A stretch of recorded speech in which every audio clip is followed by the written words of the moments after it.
A little pop-up draft on this Friday edition of PFT Live as it relates to anxiety levels about quarterbacks. Which coaches right now should have, regardless of whether they would ever admit that they do, which ones should have anxiety about their quarterbacks? And I was making a list last night. We could probably do 10 rounds here. Maybe not 10, maybe 5.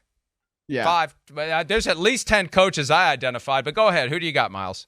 Yeah, there are quite a few. I'd start with Ron Rivera because, look, there are a lot of things going on with the Washington Commanders, including the sale of the team. But if you've got somebody who is as unproven as Sam Howell is, he looked all right in that one game that he had against Dallas, but he's learning a new system. He's got a new offensive coordinator. Yeah, they've got some decent weapons, but I don't know, man. I mean, putting kind of your entire job on the line with a 5th-round pick from last year, that would give me some anxiety, Mike. And that's the key. His job is on the line with Sam Howell because what he needs is Sam Howell to come out and be the next big thing in the NFL and just be awesome. Be so good that Josh Harris would be out of his freaking mind to not keep Ron Rivera around. That's how good Sam Howell has to be. So, yes, Ron Rivera, excellent point. And that's why my first one, because there's plenty of guys out there that have unsettled issues, whether it's a guy who isn't healthy or a guy who's injury-prone. With Sam Howell, we just don't know what he's going to do. Yeah. Bill Belichick is my first pick. Ooh. Bill Belichick is my first pick. Here's why. We know, and I still firmly believe that Robert Kraft put him on notice late March. The way he said what he said, the way he answered questions he was asked about Bill Belichick's ability to be there long enough to catch Don Shula. Robert Kraft just wants to turn this thing around. It's been too long since they won a playoff game. The one playoff game they've been in the past few years, they got blown off the field. They want to turn this thing around. And the offense needs to turn around. And last year, that disaster is on Bill Belichick. Kraft has made that clear.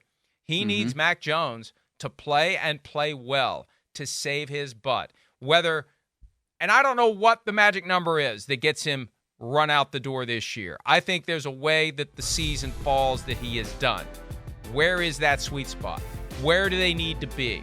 They're in a tough division, in a tough conference, and he needs Mac Jones to be even better than he was as a rookie, to have enough wins, and to have the kind of season that at the end of the day, Robert Kraft decides to continue. Let's do another year. Let's keep going. Let's see if we can rediscover our past greatness with Bill Belichick. Because the moment Robert Kraft decides that they can't, that's the moment that they're going to move on.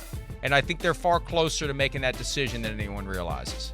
Yeah, it's interesting, Mike. I mean, when Mac Jones was talking the other day, he used the word normal when he was asked how things have been with Bill O'Brien. And I wrote it. It's like, I don't even know if that was really a backhanded kind of thing, that he was saying about last year's offense. But last year's offense was anything but normal when you had a Franken monster of Matt Patricia and Joe Judge coaching you. So now that you have somebody who is experienced in calling offensive plays and having that role just in New England, right, of offensive coordinator and quarterbacks coach, that at least sets you on a right path for Mac Jones' development to be actually where it needs to be in his 3rd season. So, yeah. But let's go second pick for me, Todd Bowles of the Buccaneers. Because when you've got Kyle Trask and Baker Mayfield as your quarterback competition, I don't care if you got a new offensive coordinator or not, that would give me some anxiety, man. And I know that it's, the offseason program, it's OTAs, it's this, it's that. But when you see some of the things that have come out of Buccaneers camp right now, where it's those guys just airmailing passes against air, that's not really a good sign. So that would give me some anxiety if I'm Todd Bowles.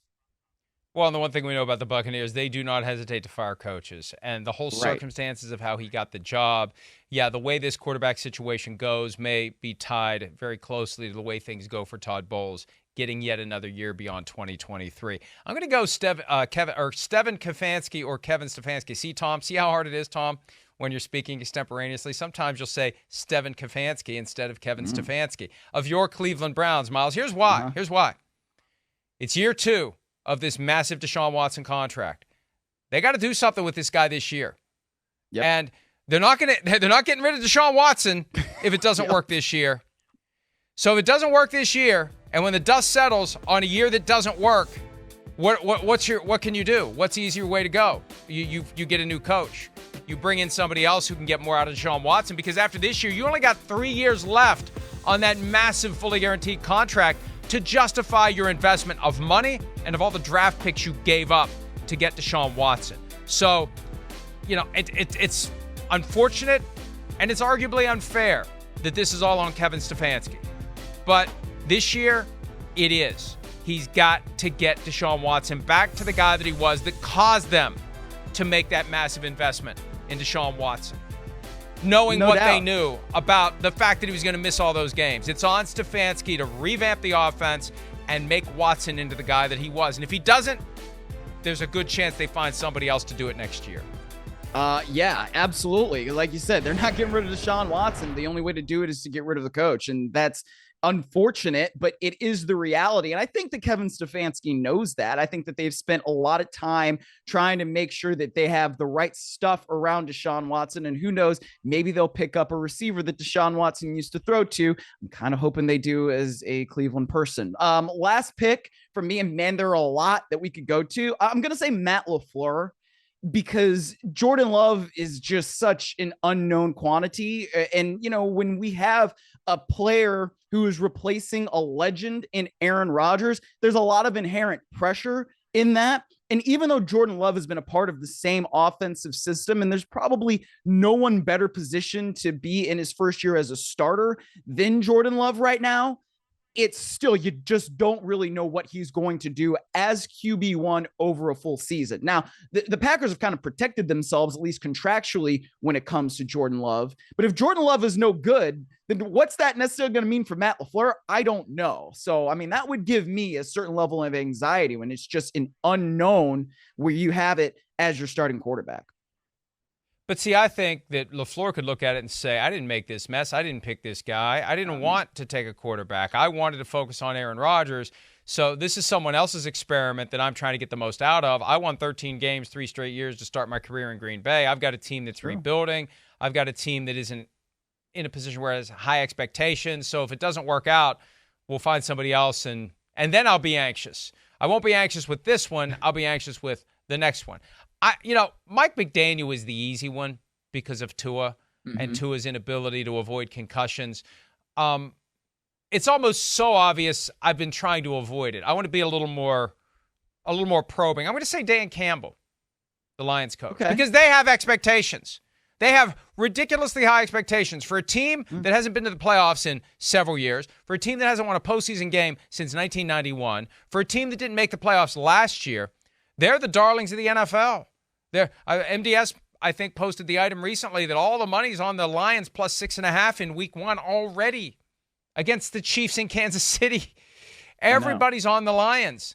And they're only going to go as far as Jared Goff could take them. And there's a chance last year was a fluke, that last year was an aberration, and he regresses this year. They weren't expected to keep him more than 2 years. It was just the remaining guaranteed money under the contract they picked up a first-round pick for to take away from the Rams, who will rid us of this meddlesome contract. The Lions did, and they got a first-round pick for doing so. So if I'm Dan Campbell and I'm thinking about this team that I have that is pretty damn good on both sides of the ball, what's the one way this can go haywire? It's Jared Goff not playing like he did last year. Yeah, that's true. And you know what? Jared Goff has shown an ability that he can take a team to the Super Bowl. It's just that, once they were in that Super Bowl, it was arguably the worst Super Bowl of all time. So I think that Jared Goff right now is in a position with Ben Johnson still as that offensive coordinator there in Detroit where he can get this team to where it needs to be. Now, will he be more like the the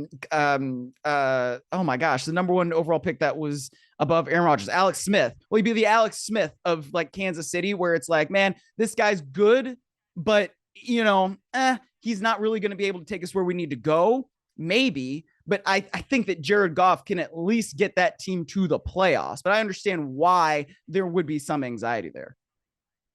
And really, for Dan Campbell, I would say anxiety about Jared Goff is probably a distant second to worrying which of your players is next to be suspended for violating the gambling policy because the Lions didn't do a great job of making sure their guys knew what they could and couldn't do. I mean, they've had they're up to 4, and there's a 5th under investigation. At a certain point, the F's on the report card are on the teacher, not the student. So I saw the quote yesterday. He's re-educating. I don't know that implies they educated in the first place. I don't know the quality of the education the first time around, given the number of guys who have been suspended for violating the policy. All right. We're going to take a break. When we return, we mentioned DeAndre Hopkins.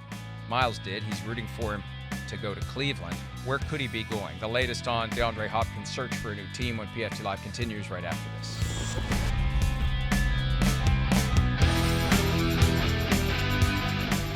Hi, it's Mike Florio. Thanks for watching PFT on YouTube. Hit subscribe for the latest news and analysis from Pro Football Talk.